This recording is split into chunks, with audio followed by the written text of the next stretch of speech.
Hi good evening everyone. आप सब कैसे हैं?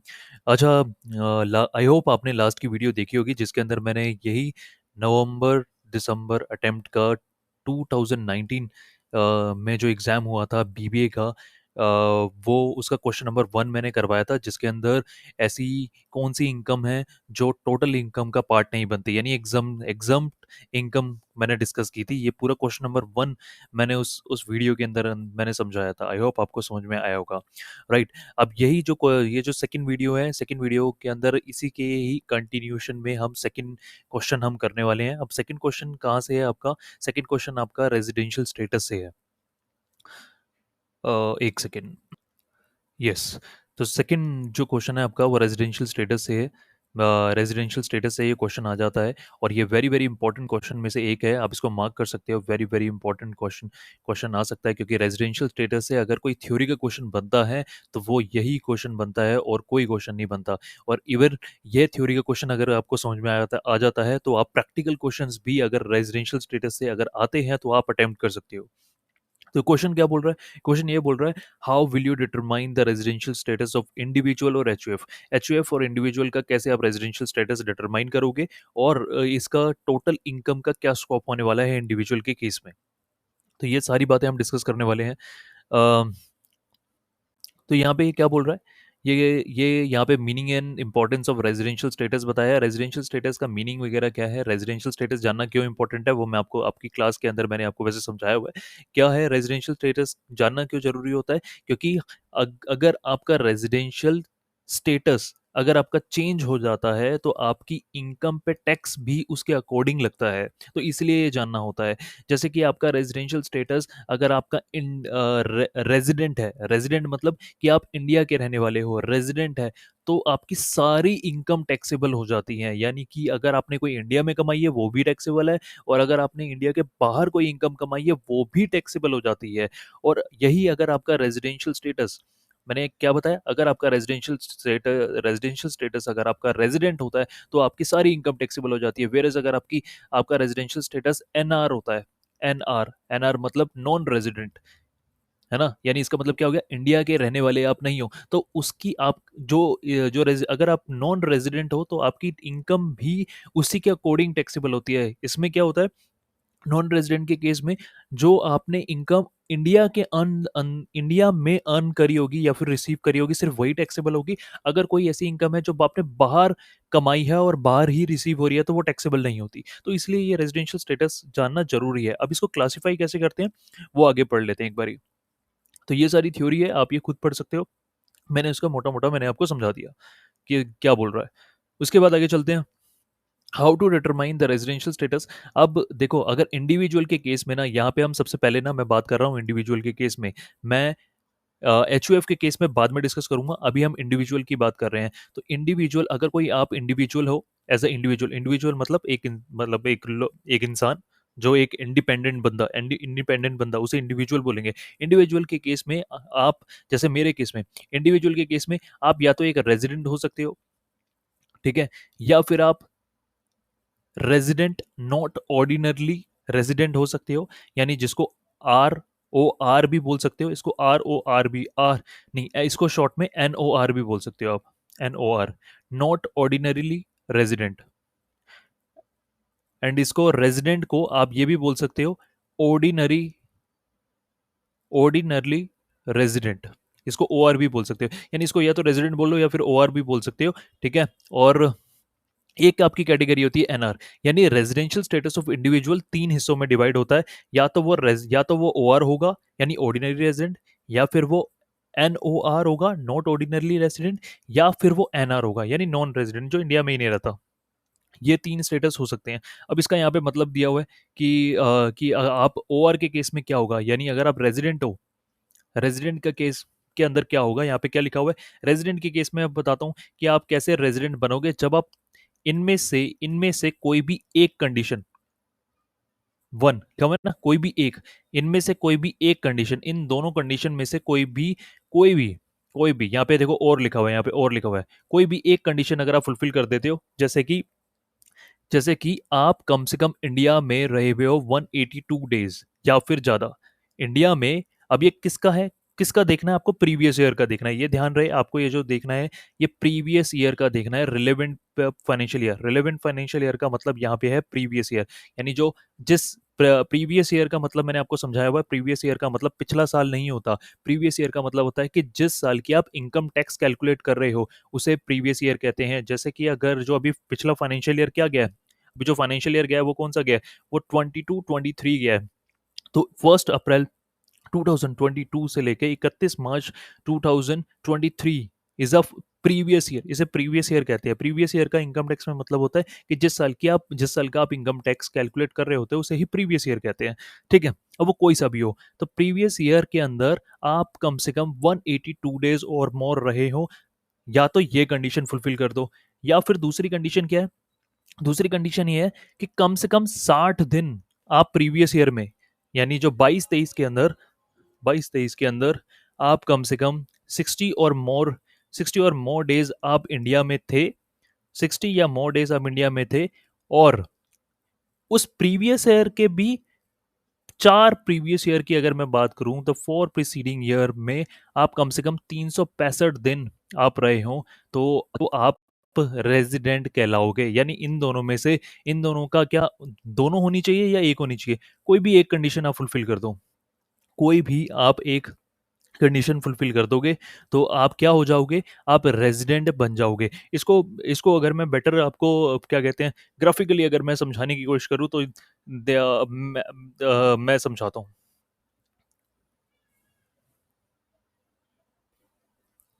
देखो अब यहाँ पे एक बार इसको ग्राफिकली समझते हैं। अ, एक सेकेंड, मैं एक पेन ले लेता हूँ। देखो अब यहाँ पे रेजिडेंशियल स्टेटस देखो कैसे जानना है। रेजिडेंशियल स्टेटस की मैं बात करूँ ना, तो रेजिडेंशियल स्टेटस अगर मैं बात करूँ, मेजरली दो हिस्सों में बढ़ते हैं। या तो आप रेजिडेंट होगे, या तो आप रेजिडेंट होगे, या फिर आप आप नॉन रेजिडेंट होंगे। सिंपल सी बात है, या तो आप रेजिडेंट हो या फिर आप नॉन रेजिडेंट हो। ठीक है, अब ये कैसे पता चलेगा? ये आपको ऐसे पता चलेगा कि आप रेजिडेंट हो या नॉन रेजिडेंट हो। इसके लिए आपको बेसिक कंडीशंस दी हुई हैं। बेसिक कुछ कुछ बेसिक कंडीशंस दी हुई हैं। वो अगर आप उससे चेक कर लोगे तो आपको पता लग जाएगा कि आप रेजिडेंट हो या फिर या फिर मैं अभी बताऊंगा बेसिक कंडीशन क्या है। वही अभी जो हमने डिस्कस किया ना, 182 डेज एंड 60 डेज वाला, वही बेसिक कंडीशन है। अभी मैं इसको बेटर प्रेजेंट करके भी बता दूंगा आपको।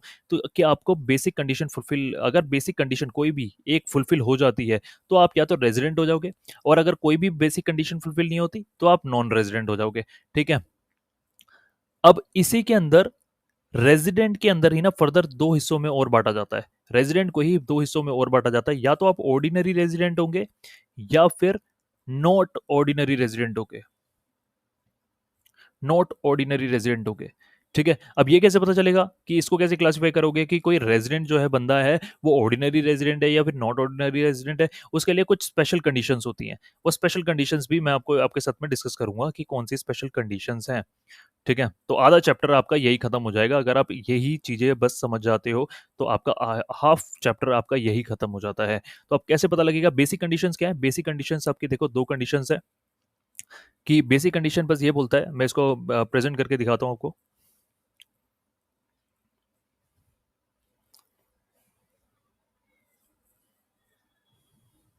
देखो ये एक टाइमलाइन है जो मैं ड्रॉ कर रहा हूँ। ठीक है, ये हमारा जो चल रहा है, ये हमारा 22-23 है, 22-23। ठीक है, अच्छा आप, अगर आपको लग रहा होगा ये वीडियो थोड़ी स्लो हो रही है तो आप 2x वीडियो, 2x स्पीड पे या फिर 1x स्पीड पे आप देख सकते हो, तो उससे आपका फास्ट कवर हो जाएगी ये वीडियो। अच्छा, ये एक फाइनेंशियल ईयर है। ठीक है, इसके बाद मैं और 4 साल ड्रॉ कर लेता हूँ। यहाँ पे ये 1 साल, 2 साल, 3 साल, 4 साल। ठीक है, अब यहाँ पे मैंने ड्रॉ कर ली है। यहाँ पे ये 21 हो गया, ये 21-22 हो गया, ये 20 हो गया, ये 20, सॉरी 19। ओहो, एक सेकेंड।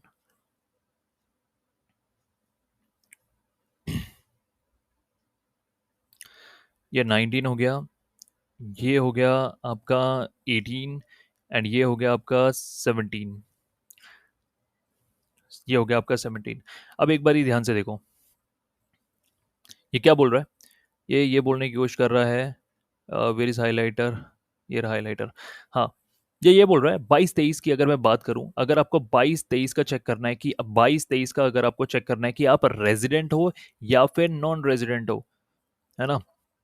अगर आपको 22-23 का चेक करना है कि आप रेजिडेंट हो या फिर नॉट रेजिडेंट हो, तो आपको कैसे पता चलेगा? आपको ये कंडीशन चेक करनी है कि आप या तो 22-23 के अंदर, या तो आप 22-23 के अंदर कम से कम 182 डेज या फिर उससे ज्यादा वन, यार एक सेकंड रुको बस।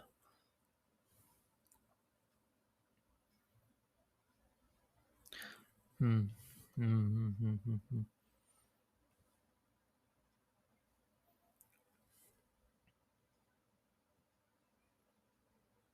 हाँ, तो आप या तो 182 डेज,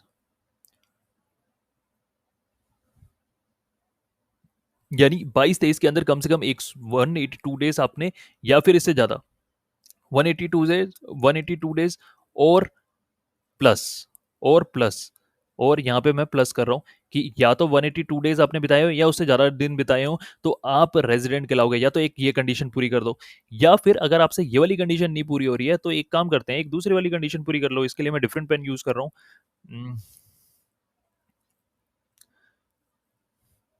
मैं इसके लिए एक काम करता हूँ, ये ब्लू पेन यूज करता हूँ।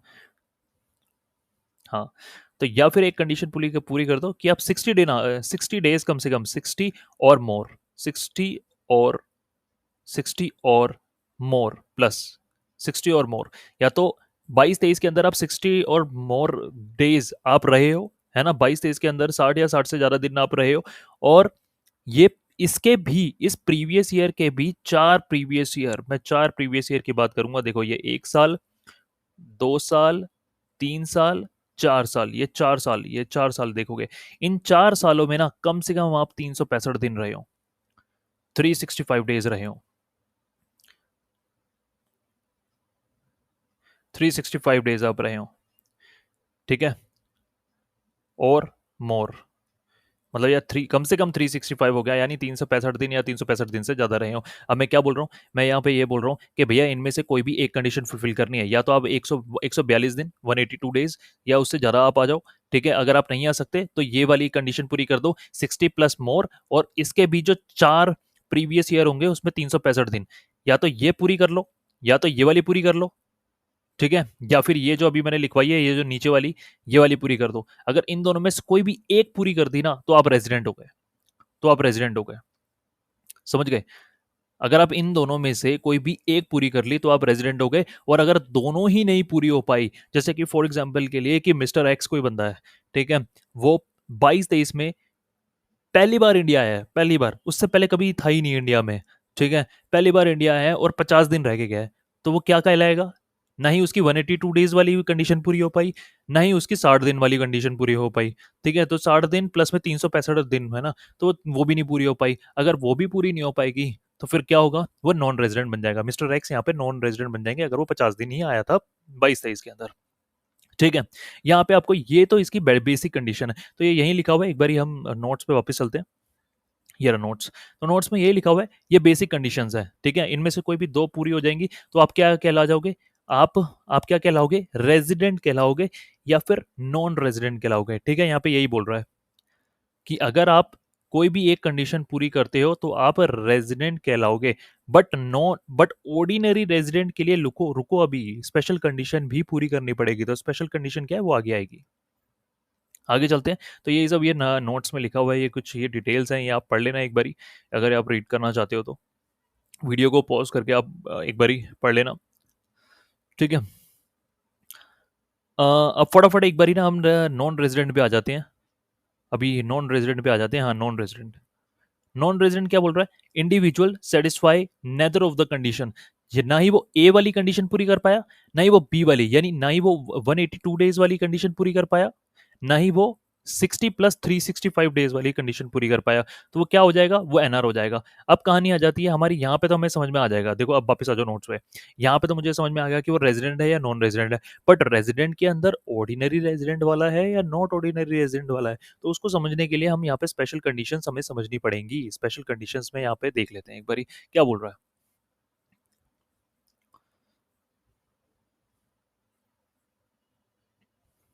स्पेशल कंडीशंस ये रही, ठीक है। तो स्पेशल कंडीशंस के अंदर क्या बोल रहा है मैं आपको बता देता हूँ। यहाँ पे वैसे इसने नॉट ऑर्डिनरी के लिए समझाया हुआ है, नॉट ऑर्डिनरी रेजिडेंट के लिए समझाया हुआ है। तो नॉट ऑर्डिनरी रेजिडेंट के लिए मैं आपको ऑर्डिनरी रेजिडेंट के बिहाफ पे समझा रहा हूँ।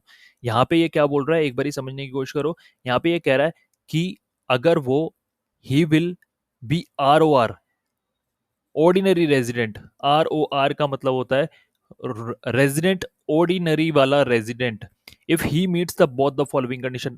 तो ये दोनों की दोनों कंडीशन फुली पूरी करनी पड़ेगी। ऊपर वाले में बेसिक कंडीशन में कोई भी एक पूरी करनी थी, बट ऑर्डिनरी रेजिडेंट इसको बनने के लिए ना, अगर इसको ऑर्डिनरी रेजिडेंट बनना है ना, तो इसको दोनों की दोनों कंडीशन फुलफिल करनी पड़ेगी। अब वो क्या कंडीशन है वो एक बारी देख लेते हैं। देखो क्या लिखा हुआ है वैसे, एक बारी पढ़ रीड आउट करो एक बारी। वो ये कह रहा है कि कम से कम वो रेजिडेंट होना चाहिए। अब रेजिडेंट कैसे बनेगा, वही बेसिक कंडीशन से पता लग जाएगा आपको कि हाँ वो 182 डेज से ज्यादा होना चाहिए, या फिर 60 दिन + 365 दिन पिछले साल में। ठीक है। ये क्या बोल रहा है कि he has been resident of India, resident of India in at least 2 out of the 10 years. 10 सालों में 10 इमीडिएटली प्रीवियस ईयर के अंदर वो कम से कम 2 साल तो वो रेजिडेंट होना चाहिए। तो इसको मैं ड्रॉ करके समझाता हूँ, देखो अगर समझ में आएगा आपको। ड्रॉ करके समझाते हैं इसको। थोड़ी सी बड़ी टाइमलाइन बनानी पड़ेगी यहाँ पे अगर इसको समझना है तो। ठीक है। मैं ईयर नहीं लिख रहा, नहीं तो वीडियो आपकी बड़ी बन जाएगी। मैं जल्दी जल्दी से इसके 10 ईयर्स मैं इसके बना देता हूँ फास्ट फास्ट।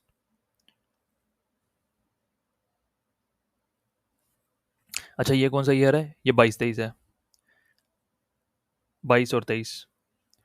अब देखो ये क्या बोल रहा है, ये कह रहा है कि immediately previous year, immediately previous years, जो ये वाला ईयर है ना आपका 22-23, आप 22-23 में पता कर रहे हो ना, आप क्या पता कर रहे हो, आप पता कर रहे हो कि 2023 के अंदर ये ऑर्डिनरी रेजिडेंट है या नॉट ऑर्डिनरी रेजिडेंट है। तो उसके लिए क्या करना पड़ेगा आपको, आपको क्या करना पड़ेगा, आपको ये चेक करना पड़ेगा कि कम से कम 10 सालों के अंदर, यानी इस पिछले साल के, इस प्रीवियस ईयर के 22-23 के प्रीवियस ईयर के 10 ईयर्स तक, 10 ईयर्स तक, ये 1, 2, 3, 4, 5, 6, 7, 8, 9, 10 यहां तक, इन 10 सालों तक।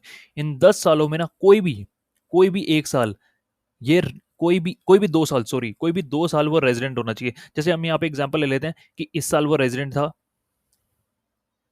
ठीक है, और इस साल वो रेजिडेंट था, और वो इस साल रेजिडेंट था। तो कितने रेजिडेंट हो गए, कितने साल रेजिडेंट हो गया, 3 साल रेजिडेंट हो गया। तो ये तो फर्स्ट कंडीशन आपकी फुलफिल हो गई। तो फर्स्ट कंडीशन क्या है आपकी, फर्स्ट स्पेशल कंडीशन क्या है, फर्स्ट स्पेशल कंडीशन अगर मैं यहाँ पे लिखूं कि यहाँ पे फर्स्ट स्पेशल कंडीशन क्या है, एक बार इसको लिखने की कोशिश करता हूँ मैं, 1 मिनट रुको।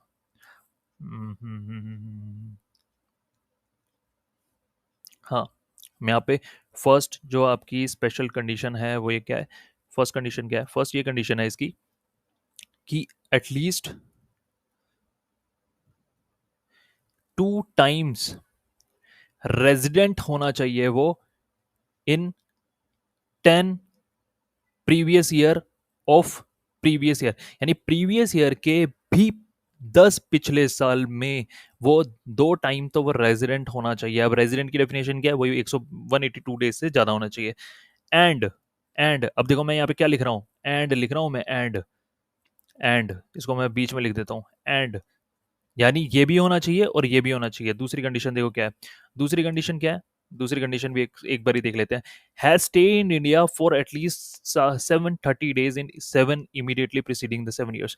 अब देखो अब क्या बोल रहा है, अब ये क्या बोल रहा है, मैं इसको हाईलाइटर से हाईलाइट करके बताता हूँ।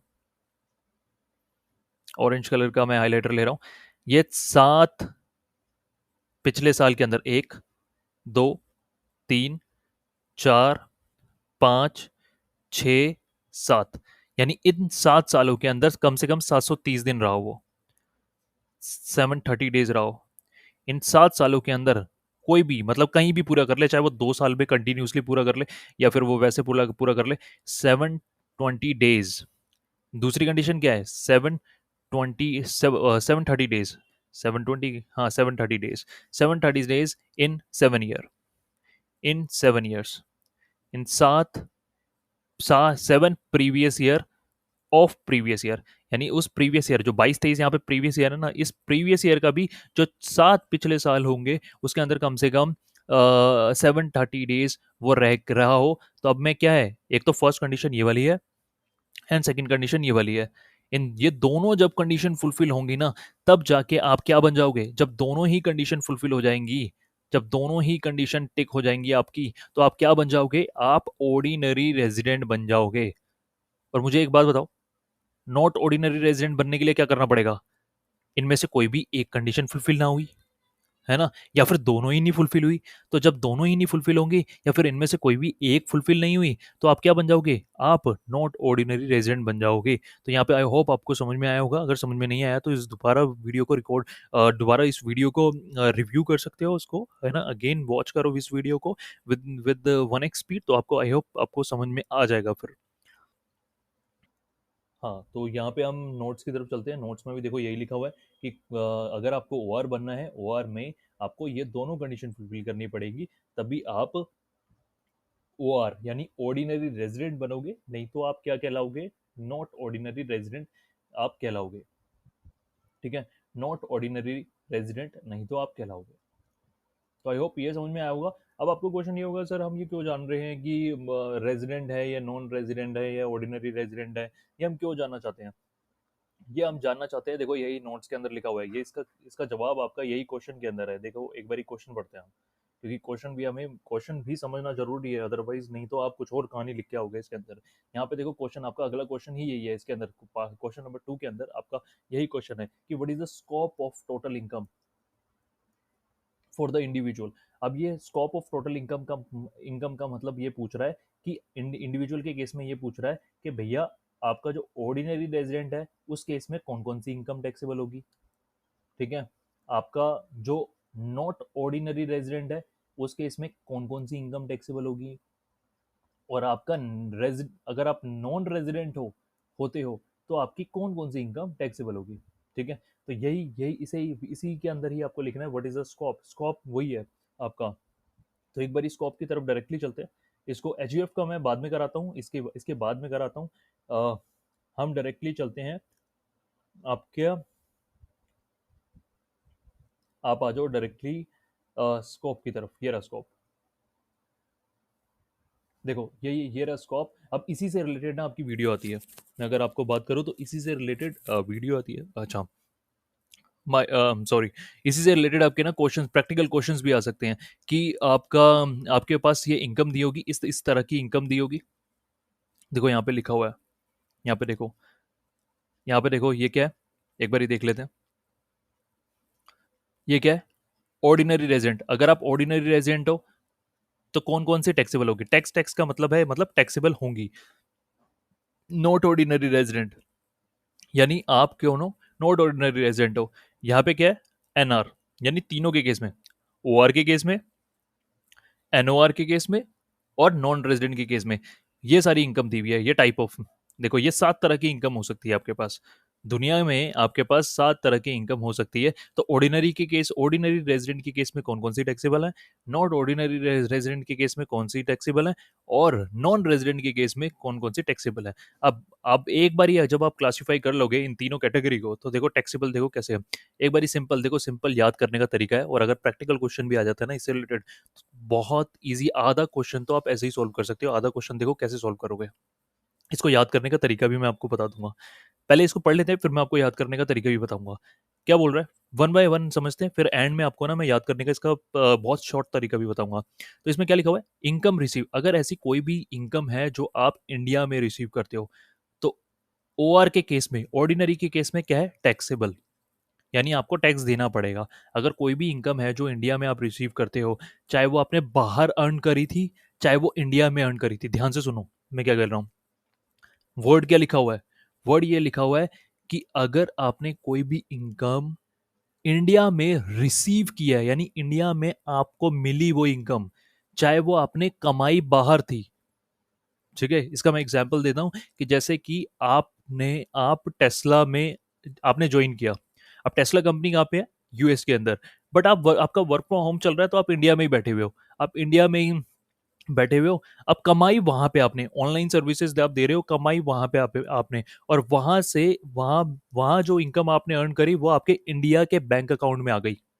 तो रिसीव कहाँ कर लिया आपने? आपने कमाई बाहर लेकिन रिसीव कर ली इंडिया में। भैया मैटर ही नहीं करता आप कहाँ, मैं क्या बोल रहा हूँ यहाँ पे, मैटर ही नहीं करता कि आपने कहाँ कमाई। रिसीव इंडिया में करी ना, तो ध्यान से देखो, अगर आपने रिसीव इंडिया में करी ना, तो ऑर्डिनरी रेजिडेंट के केस में भी टैक्सेबल है, नॉट ऑर्डिनरी के केस में भी टैक्सेबल है, और नॉन रेजिडेंट के भी केस में टैक्सेबल है। भैया या तो इनकम इंडिया में रिसीव मत करो, और अगर कर रहे हो तो तीनों, चाहे आप कुछ भी हो, ठीक है, आप तीनों में से कोई भी कैटेगरी हो, टैक्सेबल हो जाएगा। ठीक है, इजीली याद कर सकते हो। दूसरा देखो, income deem to be receive in India. Deem to be receive, देखो इसको याद करने का, इसको सेकंड कैटेगरी नहीं मैं बोलूंगा, ये जो सेकंड पॉइंट है ना वो फर्स्ट पॉइंट की तरह ही है। सिंपल एक याद करो, वर्ड वर्ड याद करने का तरीका है, आंख बंद करके अगर कहीं पे भी लिखा आ जाए ना रिसीव इन इंडिया, कहीं पे भी लिखा हुआ आ जाए ना रिसीव इन इंडिया, चाहे डीम्ड हो चाहे ना हो, उससे कोई फर्क नहीं पड़ता। आप सिर्फ आंख बंद करके क्या बोलोगे? कोई भी कैटेगरी हो आपकी, ऑर्डिनरी रेजिडेंट हो, नॉन ऑर्डिनरी रेजिडेंट हो, या फिर नॉन रेजिडेंट हो, कोई भी कैटेगरी हो, वो टैक्सेबल ही होगी हर केस के अंदर। तो ये दूसरी जो कंडीशन है ना, ये जो दूसरी कंडीशन नहीं, जो दूसरा पॉइंट है, वो एक तरह से ना मैं बोलूंगा इसको याद ही मत करो। क्या करोगे याद करके? बात तो वही है, मैंने जब बोल ही दिया कि भैया कोई भी इनकम जो है इंडिया में रिसीव कर रहे हो वो टैक्सेबल है ही, तो सेकंड सेकंड पॉइंट आपको याद करने की जरूरत नहीं है। अब थर्ड पॉइंट में आओ। थर्ड पॉइंट क्या कह रहा है कि अगर ऐसी कोई इनकम है जो अराइज की गई है यानी कमाई गई है इंडिया के अंदर, तो वो भी सब में ही टैक्सेबल होती है।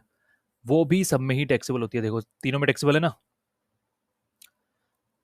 यानी इसका एग्जाम्पल मैं देता हूं, एग्जाम्पल सुनो। टीसीएस, टाटा कंसल्टेंसी सर्विसेज, क्या है? इंडिया के अंदर है। ये कंपनी कहाँ पे है? इंडिया में है। यस, इंडिया के अंदर है। तो देखो, अगर कोई मैं, मान लो मैं जॉब कर रहा हूँ टीसीएस के अंदर, तो टीसीएस से जो मैंने सैलरी अर्न अर्न करी है ना, फर्स्ट वाले पॉइंट के अंदर था रिसीव। जनरेट कहां से हुई कोई फर्क नहीं पड़ता, रिसीव इंडिया में करी ना, तो सारे केसेस में टैक्सेबल। थर्ड पॉइंट में क्या बोल रहा है? जनरेट की बात कर रहा है, यहाँ पे रिसीव की बात ही नहीं कर रहा। रिसीव आपने कहीं भी की हो, दोनों में फर्क है।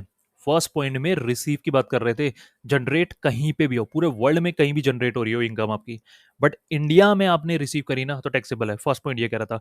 थर्ड पॉइंट क्या बोल रहा है? थर्ड पॉइंट ये बोल रहा है कि जनरेट इंडिया में हो रही है, रिसीव कहीं भी हो।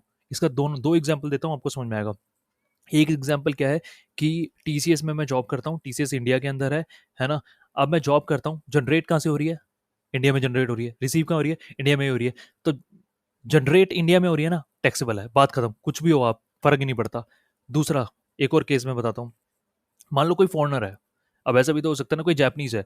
जापानीज, जो जापानीज है वो यहाँ पे इंडिया के टीसीएस में काम करता है वो, ठीक है। वहीं पे ही बैठे बैठे, जापान में बैठे बैठे ही वो सर्विसेज दे रहा है टीसीएस को, और टीसीएस से सैलरी सर्विसेज, मतलब इम्प्लॉई है टीसीएस का, और वर्क फ्रॉम होम चल रहा है वहाँ पे, जापान में उसका वर्क फ्रॉम होम है। वो घर बैठे बैठे ही अपनी टीसीएस का इम्प्लॉई है। तो उसकी जो सैलरी है वो वहाँ पे जा रही है। भाई जनरेट कहाँ पे हुई है? इंडिया में जनरेट हुई है, टैक्सेबल। ठीक है, यहाँ पे नॉन रेजिडेंट होगा वो भी टैक्सेबल। यानी अगर इन शॉर्ट, अगर इन फर्स्ट पॉइंट और थर्ड पॉइंट को आपको याद करना है ना, तो सिंपल सा एक वर्ड में याद करवा रहा हूं मैं, रिसीव अगर इंडिया में कोई भी हो आप, टैक्सेबल होगा। थर्ड पॉइंट क्या कह रहा है? जनरेट इंडिया में होगी ना, अगर इनकम जनरेट यानी अराइज, इसको अराइज बोलते हैं, अराइज मतलब पनप रही है एक तरह से, अगर जनरेट हो रही है वो इंडिया में, तो तीनों में टैक्सेबल है, खत्म हो गई बात। अब फोर्थ पॉइंट वही डीम्ड का बोल रहा है, मैं बोलूंगा फोर्थ पॉइंट याद करने की जरूरत नहीं है, जब थर्ड पॉइंट और फोर्थ पॉइंट सेम ही है, तो याद करने की जरूरत नहीं है। ऐसे ही थर्ड सेकंड और थर्ड फोर्थ पॉइंट जनरेट कर दिया, आप फर्स्ट और थर्ड याद कर लो, वही बात एक ही है। आप उसको, इसको वन बोल देना, इसको टू बोल देना, इसको टू बोल देना, ठीक है। ये थर्ड नहीं, इसको टू बोल देना। अब आ जाओ फिफ्थ पे। फिफ्थ पे, फिफ्थ पॉइंट, अब ये फिफ्थ, इसको फिफ्थ से हटाकर इसको थर्ड बोलो। थर्ड क्या बोल रहा है? कह रहा है इनकम एक्रूज और अराइज आउटसाइड इंडिया। अब ऐसी इनकम की बात कर रहे हैं जो जनरेट हो रही है बाहर, ठीक है, बाहर, और रिसीव भी बाहर हो रही है, क्योंकि रिसीव का यहाँ पे कुछ नहीं लिखा हुआ, तो ऑब्वियसली अगर रिसीव इंडिया में हो गई तो वो फर्स्ट केस नहीं बन गया, तो फर्स्ट केस वाला बात नहीं है। यहाँ पे क्या बात कर रहे हैं? हाँ, ऐसी कोई इनकम जो एक्रू हो रही है यानी जनरेट हो रही है आउटसाइड इंडिया, और हम रिसीव भी बाहर ही कर रहे हैं, है ना। इसका एग्जाम्पल मैं देता हूँ थर्ड पॉइंट का, समझो। आप टेस्ला में जॉब करते हो, है ना, आप टेस्ला में जॉब करते हो, आप इंडियन हो, ठीक है, आप बाहर गए, यूएस में गए और टेस्ला में आपको जॉब नौकरी मिल गई। अब टेस्ला में काम कर रहे हो, वहीं यूएस में बैठ के काम कर रहे हो, जनरेट कहाँ पे हुई है? यूएस में ही जनरेट हुई है। रिसीव कहाँ हुई है? वहीं रिसीव हुई है। तो उस केस में अगर आप गलती से भी ऑर्डिनरी रेजिडेंट हो गए ना, अगर आपका स्टेटस 22-23 का है ना, जो पिछले साल गया उसका, अगर ऑर्डिनरी रेजिडेंट है ना, यानी 182 डेज आप या उससे ज्यादा दिन थे, या फिर 60+365 वाला, कोई भी दोनों एक कंडीशन, तो ऑर्डिनरी रेजिडेंट, मतलब ऑर्डिनरी रेजिडेंट की कंडीशन हम पढ़ के आए हुए हैं ना, और वो स्पेशल कंडीशन भी, वो दोनों फुलफिल करनी पड़ेगी। तो अगर आप ऑर्डिनरी रेजिडेंट हो ना, तो आप टैक्सेबल हो जाओगे, मतलब आपकी इनकम जो है वो टैक्सेबल हो जाएगी, है ना। वेयर एज बाकी दोनों केस में कोई टैक्स देने की जरूरत नहीं है ऐसी इनकम पे। ना ही नॉट ऑर्डिनरी रेजिडेंट को ऐसी इनकम पे जो बाहर कमाई गई है टैक्स देने की जरूरत नहीं है, और नॉन नॉन रेजिडेंट को भी कोई टैक्स देने की जरूरत नहीं है। अब आप बोलोगे सर अच्छा ये तो बहुत बढ़िया है, हमें तो टैक्स देना नहीं पड़ा। अरे भैया, ये जो टैक्स ना इंडिया में नहीं ले रहे, लेकिन यूएस में, क्योंकि तुम कमा रहे हो तो यूएस वाले तो टैक्स ले लेंगे ना। तो वैसे भी आपकी जो इनकम है वो टैक्स से नहीं बची, इवेंचुअली उस पर टैक्स तो लग ही रहा है, बस इंडिया टैक्स नहीं लगा रही, अब तुम्हारी यूएस गवर्नमेंट लगाएगी, ठीक है। तो ये इतना मत खुश होना कि हाँ कि भैया टैक्स से बच गए हम, नहीं नहीं, टैक्स से तो आप नहीं बच सकते बेटा। अब आ जाओ फोर्थ पॉइंट पे। यहाँ पे जो फोर्थ पॉइंट है,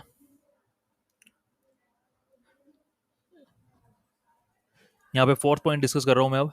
देखो फोर्थ पॉइंट, अच्छा एक चीज मैं आपको याद कराऊं, एक और तरीके से मैं याद कराऊं, फर्स्ट पॉइंट और सेकंड पॉइंट तो देखो इजीली आप याद कर सकते हो। अगर रिसीव हुई इंडिया के अंदर तो सारी कैटेगरी में टैक्सेबल, जनरेट हुई इंडिया के अंदर तो भी सारी कैटेगरी में टैक्सेबल, है ना, और बाहर ही तुम कमा रहे हो तो सिर्फ एक ही चीज में टैक्सेबल है, ओवर में। और एक और तरीका है याद करने का, देखो एक बारी ध्यान से एक ये चीज देखो, ध्यान से ये चीज देखो यार, एक बारी, हाईलाइटर कहाँ है? यहाँ पे, ये रहा। ओआर के केस में अगर आप ओआर हो ना, तो ओआर के केस में भाई आपकी कोई भी इनकम हो, कोई भी इनकम हो, ध्यान से देखो, कोई भी इनकम हो आपकी, कोई भी इनकम हो, सारी की सारी टैक्सेबल है, समझ रहे हो। मतलब अगर आप ओआर हो ना, तो आपकी सारी की सारी इनकम टैक्सेबल है। और नॉन नॉन रेजिडेंट के केस में अगर मैं ध्यान से देखूं, मैंने ये फर्स्ट बाकी सेकंड और फोर्थ पॉइंट कटवा ही दिया है, तो एक बार ध्यान से देखो, जो रिसीव इंडिया में हो रही है ना, और जो जनरेट इंडिया में हो रही है, सिर्फ वही टैक्सेबल है, बाकी कोई भी टैक्सेबल नहीं है। क्या इजीली, क्या क्या अगर आपका प्रैक्टिकल क्वेश्चन भी आ गया, क्या एटलीस्ट आप ऑर्डिनरी रेजिडेंट और नॉन रेजिडेंट का केस में तो आराम से आप प्रैक्टिकल क्वेश्चन भी सॉल्व कर सकते हो, और थ्योरी तो है ही, थ्योरी का याद करने का तरीका ही मैंने बता दिया, है ना। अब बस बचा रह जाएगा आपका नॉन ऑर्डिनरी रेजिडेंट, उसको याद करना पड़ेगा। अब उसमें से भी मैंने ये दो पॉइंट तो याद करा दिए आपको ऑलरेडी, अगर आप देखोगे तो, कि भाई रिसीव इन इंडिया है, ये तो सबमिट एक्सेबल है कि नहीं, है ना। बस ये जो जो थर्ड फोर्थ और फिफ्थ पॉइंट ये आपको याद करना पड़ेगा बस। थर्ड पॉइंट, थर्ड फोर्थ और फिफ्थ आपको याद करना पड़ेगा बस, एनओआर के केस में। अब देखो क्या बोल रहा है, यहाँ पे ये बोल रहा है, अच्छा थर्ड हो गया था, फोर्थ में, फोर्थ केस में देखो, इनकम एक्रूज और अराइज आउटसाइड इंडिया। अच्छा ठीक है, इनकम बाहर ही जनरेट हो रही है, from the business and profession controlled in India. यहां पे देखो क्या बोल रहा है, यहां पे ये बोल रहा है कि इनकम, इनकम जो है, इनकम जो है वो बाहर ही हम जनरेट कर रहे हैं, ऐसे बिजनेस से जो कंट्रोल होता है इंडिया के अंदर। फॉर एग्जाम्पल के अंदर आप दो दोस्त मान लो, कॉलेज के बाद आप दो दोस्त मिलके, दो या तीन दोस्त मिलके क्या करते हो, एक ना वो बनाते हो ऑनलाइन सेलिंग वाली, ऑनलाइन सेलिंग वाला कुछ बना लेते हो ऑप्शन कि ऑनलाइन सेल करोगे, बट वो इंडिया में सेल नहीं करने वाले, आप यूएस में सेल करने वाले हो। तो आप क्या करते हो, ऑनलाइन एक वेबसाइट बनाते हो, वहाँ पे कुछ वहीं वहाँ पे क्या करते हो, बैठे आप यहीं पे ही हो, आप क्या कर रहे हो, आप दोनों तीनों दोस्त आप यहीं पे बैठे हुए हो, लेकिन वो ऑनलाइन वेबसाइट से ना जो बिजनेस आप कर रहे हो, यूएस के अंदर बिजनेस कर रहे हो या चाइना में बिजनेस कर रहे हो, ठीक है, वहीं पे आप सामान बेचते हो, वहीं पे सारा कुछ कर रहे हो और इनकम भी वहीं जनरेट कर रहे हो, ठीक है, रिसीव भी वहीं कर रहे हो। यहाँ पे रिसीव का कुछ नहीं लिखा, तो अब एज्यूम करेंगे कि रिसीव भी वहीं कर रहे हो, जो ट्रेड भी वहीं कर रहे हो, रिसीव भी वहीं कर रहे हो, लेकिन जो बिजनेस आपका कंट्रोल किया जा रहा था ना, वो इंडिया से कंट्रोल किया जा रहा था, यानी आप इंडिया में बैठ के कंट्रोल कर रहे थे। तो उस केस के अंदर देखो, ओआर के केस में तो ऑलवेज ही टैक्सेबल होता है, तो आंख बंद करके तुम टैक्सेबल ही करोगे। तो नॉन ऑर्डिनरी रेजिडेंट के केस में भी वो टैक्सेबल हो जाता है, नॉन रेजिडेंट में तो टैक्सेबल होता ही नहीं। अब नॉन रेजिडेंट के केस में कैसे टैक्सेबल नहीं है, गवर्नमेंट कहती है भाई तुम बाहर ही सब कुछ बाहर कर रहे हो, है ना, और तुम वैसे भी इंडिया के नहीं हो, तो फिर उस पर थोड़ी टैक्स लगा देंगे, है ना। अगेन बोल रहा हूँ, नॉन रेजिडेंट बेटा यहाँ पे तो बच गया, वहां पे उसको पेलेंगे। फिफ्थ की बात आती है, अब फिफ्थ क्या है, एनी अदर इनकम। अगर कोई एनी अदर कोई इनकम है अदर देन दिस, ठीक है, जैसे कि फॉर एग्जांपल के लिए अदर अदर देन दिस मतलब कि इनके अलावा, जो पहले चार के अलावा कोई ऐसी इनकम है, तो वो उसका क्या करेंगे, ऑर्डिनरी रेजिडेंट में टैक्सेबल होगी, बाकियों में टैक्सेबल नहीं होगी। जैसे कि डिविडेंड इनकम, डिविडेंड की इनकम है, मान लो आपने टेस्ला के शेयर खरीदे थे, टेस्ला का एक डीमेट अकाउंट ओपन करवाया वहीं का ही। अब भाई ऑनलाइन है, ऑनलाइन में तो डीमेट अकाउंट खुलवा सकते हो ना आप, चाहे इंडिया का खुलवा लो, इंडिया के जो डीमेट अकाउंट होते हैं, जैसे जीरोदा हो गया, एंजल ब्रोकिंग और भी बहुत सारे डीमेट अकाउंट, डीमेट जो ब्रोकर्स हैं जिनके थ्रू आप डीमेट अकाउंट खुलवा सकते हो। सिमिलरली क्या यूएस का भी तो कोई ब्रोकर होगा वहां से, है ना, तो यूएस का आपने ऑनलाइन ही, ऑनलाइन आजकल सब कुछ हो जाता है, आपने ऑनलाइन यूएस का कोई ब्रोकर था, उसके थ्रू आपने अपना डीमेट अकाउंट खुलवा लिया और टेस्ला के शेयर्स खरीद लिए, ठीक है। अब आपको डिविडेंड रिसीव हुआ है, तो डिविडेंड जो रिसीव होगा ना, अगर आप ऑर्डिनरी रेजिडेंट हो, ऑर्डिनरी रेजिडेंट का मतलब हो गया हार्ड कोर आप इंडियन हो भाई, हार्ड कोर आप इंडियन हो। अगर आप इंडियन हो तो यानी, है ना, आप मतलब अभी जैसे हम लोग मोस्टली जो हम, अगर आप चेक करोगे तो हम ऑर्डिनरी रेजिडेंट ही हैं, है ना, हमें हमारे उसमें दोनों, हम बेसिक कंडीशन भी फुलफिल कर रहे हैं, स्पेशल कंडीशन भी फुलफिल कर रहे हैं। तो इस केस में अगर डिविडेंड आप रिसीव करते हो ना, चाहे अकाउंट, चाहे वो डिविडेंड इनकम आपके यूएस के ही अकाउंट में रिसीव हो रही है, इंडिया के अकाउंट में रिसीव भी नहीं हो रही, आप क्या हो जाओगे, आप टैक्सेबल हो जाओगे, ठीक है। खैर, अगर जिसको लॉजिकली समझना चाहते हो तो ऐसे समझ जाओ, अगर रट्टाफिकेशन करना चाहते हो तो ऐसा रट्टाफिकेशन करो कि ऑर्डिनरी रेजिडेंट की केस में भैया सारी ही इनकम टैक्सेबल होती है, चाहे कोई भी आ जाए कि एग्जाम में, कोई भी इनकम किसी भी तरह की वो दे दे, उल्टी सिल्टी जो भी दे दे भाई, आपको समझ में आ रही हो नहीं समझ में आ रही हो, आंख बंद करके उसे टैक्सेबल कर दो भाई, ठीक है। नॉट ऑर्डिनरी रेजिडेंट के केस में नहीं होती और इसमें भी नहीं होती। यहाँ पे आप देखो, आपका स्कोप भी खत्म हो गया और बस अब हमारा रह गया एच का केस, कि एच का आपको बताना है कि उसका रेजिडेंशियल स्टेटस क्या होता है, फिर हमारा ये वाला जो क्वेश्चन है ये भी हमारा कवर हो जाएगा। इसी के साथ हमारा रेजिडेंशियल स्टेटस का पूरा चैप्टर भी फिनिश हो जाएगा, आपका यही चैप्टर है लगभग, ठीक है। बस एक प्रैक्टिकल क्वेश्चन अगर आप कर लोगे इसके साथ में, एक दो क्वेश्चन प्रैक्टिकल क्वेश्चन की प्रैक्टिस कर लो, आपको पूरा चैप्टर निपट गया रेजिडेंशियल स्टेटस का। चलो अब शुरू करते हैं। एच के केस में, एच पहली बात तो मुझे बताओ एच होता क्या है, एच क्या होता है, एक बारी कमेंट बॉक्स में लिखना व्हाट इज एच क्या होता है, एच होता है Hindu undivided family. Hindu undivided family का मतलब होता है कि ऐसी कोई फैमिली जो मिलकर बिजनेस कर रही है, भाई फैमिली जो बिजनेस है, बिल्कुल सिंपल सादा, है ना। ज्यादातर आप देखोगे जो गोल्ड, जितनी भी गोल्ड ज्वेलरीज वाले जो बिजनेस होते हैं, जो ज्वेलर्स होते हैं ज्यादातर, है ना, आपने सुना होगा एक क्या कहते हैं, गुप्ता ज्वेलर्स, अग्रवाल ज्वेलर्स, है ना, क्या कहते हैं, बलदेव ज्वेलर्स, ये सब आपने सुने होंगे। तो जो जितने भी जो ज्वेलर्स होते हैं ना, एंड सन्स, इनके ज्यादातर एच की पहचान होती है, एंड सन्स ऐसे लिखा होता है, क्या कहते हैं, Baldev and sons, Gupta and sons, है ना, ऐसे लिखा होता है, ये ज्यादातर एच होते हैं, ठीक है। अब एच के केस में रेजिडेंशियल स्टेटस अगर आपको चेक करना है ना, तो रेजिडेंशियल स्टेटस आपको कंट्रोल एंड मैनेजमेंट के बेसिस पे आपको चेक कर सकते हो।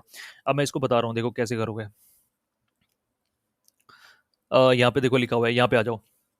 एक एच को ना, एच की कितनी कैटेगरी होती है, जैसे इंडिविजुअल की तीन कैटेगरी थी, एच की सिर्फ दो ही कैटेगरी होती है, एच की सिर्फ दो ही कैटेगरी होती है।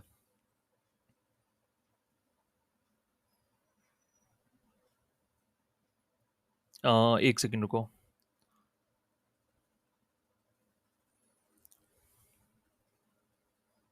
अच्छा नहीं, यहाँ पे एक करेक्शन है, एचयूएफ की भी तीन ही कैटेगरी होती है, वही सेम इंडिविजुअल की तरह तीन कैटेगरी होती हैं। एक तो नो, या तो एचयूएफ जो होगा,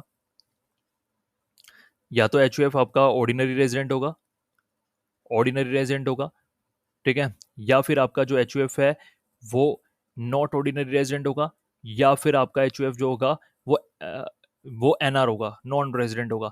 अब इसको पहचानने के तरीके, इन इसमें ना लंबी चौड़ी कंडीशंस नहीं है जो इंडिविजुअल में होती थी, इसलिए प्रैक्टिकल क्वेश्चन भी एचयूएफ से रिलेटेड नहीं आते, सिर्फ थ्योरी ही आएगी अगर आएगी तो। ठीक है, तो सबसे पहले हम बात करते हैं नॉन रेजिडेंट कैसे कहलाओगे एचयूएफ के केस में। नॉन रेजिडेंट कैसे कहलाओगे, यहाँ पे क्या लिखा हुआ है, देखो क्या लिखा हुआ है, यहाँ पे लिखा हुआ है अगर कंट्रोल एंड मैनेजमेंट, कंट्रोल और उसका मैनेजमेंट पूरा का पूरा बाहर है, इंडिया के बाहर है, यानी जो एचयूएफ है इंडिया के अंदर, इंडिया के अंदर कोई एचयूएफ है, जैसे कोई ज्वेलरी का बिजनेस है किसी का, ठीक है, अब पूरा का पूरा जो कंट्रोल है, जो फैमिली है, जो जो बिजनेस जो कंट्रोल कर रही है, या उसका जो मैनेजमेंट, यानी मैनेजमेंट का मतलब हो गया जो उसको, जो लोग उसको कंट्रोल करते हैं, जो फैमिली उसको कंट्रोल करती है, वो पूरी की पूरी बाहर है, इंडिया के, इंडिया के बाहर है ना, यूएस में बैठी हुई है। अब यूएस में बैठ के भैया अपना गोल्ड का बिजनेस इंडिया में कर रहे हैं, ठीक है, पूरा का पूरा उनका जो कंट्रोल है, जो फैमिली पूरी की पूरी जो बिजनेस करती है, वो पूरी की पूरी बाहर है, तो क्या कहलाएंगे, तो एचयूएफ क्या हो जाएगा, नॉन रेजिडेंट हो जाएगा। बात सिंपल सी, कोई कंडीशन आपको या कोई डेज याद करने की जरूरत नहीं है, सिर्फ कंट्रोल देखेंगे कि कंट्रोल और मैनेजमेंट, उसका कंट्रोल या फिर उसका मैनेजमेंट वो पूरा का पूरा इंडिया के बाहर है, तो ये नॉन रेजिडेंट हो जाएगा। अब बात करते हैं ओआर और एनओआर में क्या होगा, यानी ऑर्डिनरी रेजिडेंट या फिर नॉट ऑर्डिनरी रेजिडेंट में कैसे डिवाइड करोगे, यहाँ पे लिखा हुआ है, यहाँ पे लिखा हुआ है देखो, एच यू एफ इज, अगर वो एच यू एफ, यहाँ पे आगे देखो क्या लिखा हुआ है, अगर वो एच यू एफ रेजिडेंट है तो रेजिडेंट को भी दो हिस्सों में हम बांट सकते हैं, ordinary resident, not ordinary resident. अब ऑर्डिनरी रेजिडेंट पहचानने के लिए क्या है, आपको ये दोनों कंडीशन, यानी कर्ता, इसका यहाँ पे क्या बोला हुआ है, इसका जो कर्ता होगा, कर्ता क्या होता है एच यू एफ के अंदर, आपको बचपन में आपने पढ़ा होगा कि एच यू एफ होता है, उसका कर्ता होता है, कर्ता का मतलब होता है जो मेन कर्ता धर्ता होता है, उसका कर्ता धर्ता समझते हो, ये कर्ता धर्ता वो हिंदी वर्ड है कर्ता, यानी उस एच यू एफ का कोई मेन हेड होगा, ठीक है। नॉन रेजिडेंट और नॉन रेजिडेंट देखने के लिए हम पूरा फैमिली का देखेंगे, पूरा कंट्रोल कहाँ पे है, ठीक है। अगर कंट्रोल आउटसाइड इंडिया है तो वो नॉन रेजिडेंट बन जाएगा, और कंट्रोल इनसाइड इंडिया है तो वो रेजिडेंट बन जाएगा। अब रेजिडेंट को भी दो हिस्सों में बांटेंगे, ordinary resident, not ordinary resident. अब ऑर्डिनरी और नॉट ऑर्डिनरी चेक करने के लिए ना हम कर्ता को पकड़ते हैं, कर्ता को पकड़ेंगे, कर्ता बोलेंगे भाई इधर आ, उसे पूछेंगे एक बात बता कि कर्ता, कर्ता तू कम से कम वही, वो जो स्पेशल कंडीशन थी ना वो कर्ता से पूछेंगे, है ना। अब पूरा फैमिली का नहीं देखेंगे, अब कर्ता से पूछेंगे, कर्ता तू बता कि पिछले 10 सालों के अंदर जो वही स्पेशल कंडीशन आ रही है, देखो पिछले 10 सालों में कोई भी 2 साल तो क्या रेजिडेंट रहा था, बोलता है हाँ सर मैं तो रेजिडेंट रहा था, अच्छा ठीक है, यहीं पे क्या बात खत्म हो जाएगी, नहीं, एक और कंडीशन, वो जाने लगा, उसको रोका हमने, अरे रुक जा पहले भाई, दूसरी कंडीशन भी सुन ले। दूसरी कंडीशन क्या है, दूसरी कंडीशन ये है, he must be in India कुछ 730 दिन, प्लस 730 दिन कम से कम वो रहा होना चाहिए पिछले 7 साल, ठीक है। अगर वो दोनों कंडीशन ये फुलफिल है तो आपका एच यू एफ क्या हो जाएगा, ऑर्डिनरी रेजिडेंट वाला एच यू एफ हो जाएगा। और अगर कोई भी इसमें से एक कंडीशन रह जाती है या फिर दोनों ही रह जाती है तो आप क्या कहलाओगे, तब आप कहलाओगे नॉट ऑर्डिनरी रेजिडेंट कहलाओगे, यानी कर्ता से पूछेंगे। आई होप आपको समझ में आया होगा कि अगर आपको यहाँ पे मैं दोबारा से इधर एक बारी ड्रॉ करके समझा रहा हूँ, एच यू एफ के केस में आप या तो वो रेजिडेंट होंगे, एच यू एफ रेजिडेंट होगा, या फिर आपका H U F non resident होगा। ये चेक करने के लिए आप पूरी फैमिली का देखोगे कि पूरी फैमिली कहाँ बैठी है, जो जो बिजनेस कर रही है, समझ रहे हो, ऐसे नहीं लल्लू पंजू, जो बिजनेस में इन्वॉल्व है उस फैमिली की बात कर रहा हूँ। अब वो जो फैमिली है अगर वो पूरी की पूरी इंडिया से बाहर है तो भाई वो नॉन रेजिडेंट हो गई, अगर वो इंडिया के अंदर है तो रेजिडेंट हो गई। अब रेजिडेंट को भी दो हिस्सों में बांटेंगे, ordinary resident H U F, not ordinary resident H U F. अब इसको चेक करने के लिए ना पूरी फैमिली का नहीं देखते हैं, हम देखते हैं एक कर्ता का, कर्ता कौन है, मेन बंदा। अब मेन बंदे को बुला के पूछेंगे भैया क्या कम से कम तू पिछले 10 सालों में मतलब प्रीवियस ईयर के भी 10 प्रीवियस ईयर में कम से कम 2 साल, कोई भी 2 साल तू रेजिडेंट था, बोलेगा हाँ ठीक है, ओके पहली कंडीशन पूरी हो गई, पहली कंडीशन पूरी हो गई। दूसरी कंडीशन भी पूरी करनी है, क्या 730 दिन इन 7 ईयर, भी अगर ये दोनों कंडीशन फुलफिल हो जाती है कर्ता की, तो हाँ भैया हमारा जो एच है वो ऑर्डिनरी रेजिडेंट वाला एच है। ठीक है, अब इससे रिलेटेड कोई प्रैक्टिकल क्वेश्चन एच से रिलेटेड बोल रहा हूँ, प्रैक्टिकल क्वेश्चंस नहीं पूछे जाते एग्जाम में, सिर्फ थ्योरी का क्वेश्चन पूछा जा सकता है आपसे कि हाँ भैया एच का रेजिडेंशियल स्टेटस कैसे चेक करते हैं, मुझे बताओ, ये लिख के आ जाना है आपको। ठीक है, यहाँ पे आपका रेजिडेंशियल स्टेटस का पूरा चैप्टर एक तरह से फिनिश हो जाता है। आई होप आपको समझ में आया होगा, नहीं समझ में आया तो अगेन वीडियो को पॉज करके जहाँ पे आपको लैग किया है वहाँ पे अगेन वहाँ से वीडियो को वह स्टार्ट करो और दोबारा से देखो विद 1x स्पीड और 2x स्पीड पे, ताकि आपकी वीडियो जल्द से जल्द कवर हो सके। अगर आपको समझ में आया है तो हिट लाइक बटन, और क्या कहते हैं, एटलीस्ट आप लाइक करोगे तो मुझे भी ऐसा लगता है कि हाँ कि आपको ये वीडियो पसंद आई है, आपको समझ में आ रहा है, नहीं तो मैं मेरी इतनी मेहनत करने का कोई बेनिफिट नहीं है। ठीक है, सो मिलते हैं नेक्स्ट वीडियो में। नेक्स्ट वीडियो में मैं आगे इस पेपर को सॉल्व करवाने वाला हूँ। Thank you so much for the day.